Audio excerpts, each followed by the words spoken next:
Chapter 4 Aladdin's Love 5 years later, Aladdin had a shop in the market, and 3 market sellers worked for him. The sellers liked Aladdin because he was good to them. The market children liked Aladdin too, because he gave them money when he walked past. Everybody liked Aladdin. Aladdin's mother never called her son a good-for-nothing now. They had a nice house near the gardens, and she had many beautiful things. But only Aladdin and his mother knew about the magic lamp and the genie. One day, Aladdin heard a noise in the street and stopped to listen. "The Sultan's daughter is coming," he heard.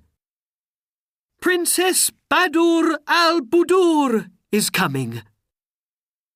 6 slaves carried the princess through the streets in a litter, and the people stopped to watch. "Princess! Princess Badur al-Budur!" they called. Aladdin watched when the litter came past him, and he saw the princess's face.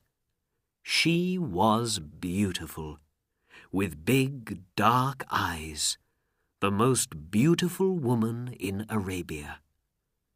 The litter went past Aladdin, but for some minutes he did not move. Then he ran home. "Mother! Mother! I saw the Sultan's daughter, Princess Badur al-Budur, in the street." Aladdin's face was white. "I must have the princess for my wife." "But Aladdin," his mother began. "No buts, Mother. I love the princess, and I want to marry her. Go to the Sultan and ask for me." "Me? Go to the Sultan's palace? Oh, no, no, no," Aladdin's mother said. "Listen, my son. The daughters of a sultan do not marry poor boys from the city. But we are not poor now, Mother, and we can give the sultan something for his daughter. Wait." Aladdin went away and got the fruit from the magic garden under the ground. Now, of course, he knew it was not fruit, but white, red, green, and yellow jewels. "Take these jewels, Mother, on a gold plate," he said, "and give them to the Sultan." So the next day, Aladdin's mother carried a gold plate with many beautiful jewels on it to the Sultan's palace. She went into a long room, but when she saw the Sultan, his vizier, and all his slaves, she was very afraid. So she waited quietly in the room and spoke to nobody. In the evening, she went back home again with the jewels. Aladdin was very angry with her. "Mother, you must speak to the Sultan," he said. "I have no father to do this for me. You must help me. I must marry the princess. I love her." So the next day, and for many days after that, Aladdin's mother went to the palace, but she was always afraid to speak. In the end, the Sultan saw her and asked his vizier, "Who is that woman? Why does she come to the palace every day? The vizier spoke to Aladdin's mother. Do you want to speak to the Sultan?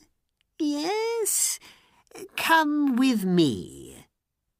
The vizier took Aladdin's mother to the Sultan, and she put her head on the ground at his feet.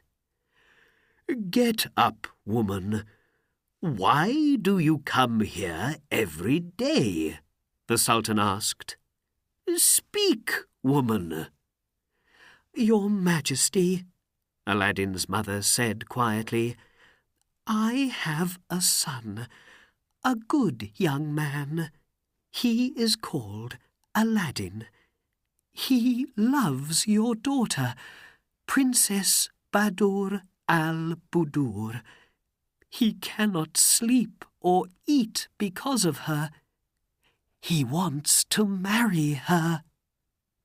The Sultan laughed. What? Marry my daughter? Your son? Your Majesty, these jewels are for you, from my son, Aladdin. And Aladdin's mother put the gold plate with the jewels in front of the Sultan's feet. Everybody looked at the jewels, and the long room was suddenly very quiet. Then the Sultan spoke. These are very beautiful jewels, he said. No man in Arabia has jewels more wonderful than these. Your son is a rich man, a good husband for my daughter. The vizier did not like to hear this, because he wanted the princess to marry his son. Your Majesty, he said quietly in the Sultan's ear, my son is a rich man too. Give him 3 months, and he can find better jewels than these. Very well, said the Sultan, and to Aladdin's mother he said, Your son must wait for 3 months, and then perhaps he can marry my daughter. Aladdin's mother went home to tell Aladdin, and the vizier went away to speak to his son. And every day, for 2 months, the vizier's son came to the Sultan and gave him gold and jewels and many beautiful things. For 2 months, Aladdin waited happily. But one day, his mother came home from the market and said, Oh, Aladdin, Aladdin, the princess is going to marry the vizier's son. I heard it in the market. Everybody's talking about it. When Aladdin heard this, he was very unhappy. What can I do? He thought. He put his head in his hands and thought for a long time. And when night came, he took out the magic lamp and rubbed it. Whoosh! What is your wish, master? Said the genie of the lamp. Bring Princess Badur al-Budur to me, said Aladdin. To hear is to obey. In a second, the genie was back with the princess asleep in his arms. He put her carefully on a bed, and then the princess opened her eyes and saw Aladdin. Who are you? She asked, afraid. Aladdin took her hand and looked into her eyes. My name is Aladdin, and I love you," he answered. "I cannot live without you, and I want to marry you." Badur al-Budur saw the love in his eyes and smiled. She closed her eyes again. Then the Jinni carried her back to the Sultan's palace. The next morning, she remembered Aladdin's eyes. "There is no love in the eyes of the vizier's son," she thought. "He thinks only of gold and of jewels." So the princess went to her father. "I do not want to marry the vizier's son," she said. "I want Aladdin for my husband." The Sultan was very surprised. "What can we do?" he said to his vizier. "My daughter wants to marry this man Aladdin. He is a rich man, it is true, but who is he?" "Ask him," said the vizier quickly, "for more of those beautiful jewels on 40 gold plates and 40 slave girls with 40 slaves. Nobody is that rich." "Very good," smiled the Sultan, and said to his slaves, "Bring Aladdin's mother to me." When Aladdin's mother arrived, the Sultan said, "So, your son wants to marry my daughter. But first he must give me 40 gold plates with jewels, 40 slave girls with 40 slaves must carry the plates to me. Then my daughter can be his wife." Aladdin's mother went home and told her son, and Aladdin smiled. This was easy for the Jinni of the lamp, of course, and the next day, when Aladdin went to the palace, everybody in the city came out to watch.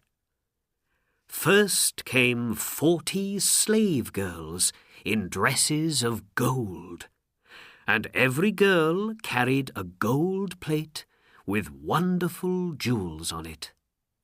After them walked 40 slaves in coats of gold, and last came Aladdin on a beautiful white horse. "What do you say now?" the Sultan said quietly to the vizier when he saw all these wonderful things. "Aladdin must marry my daughter. How can I say no?" And the Sultan went to Aladdin and took his hands.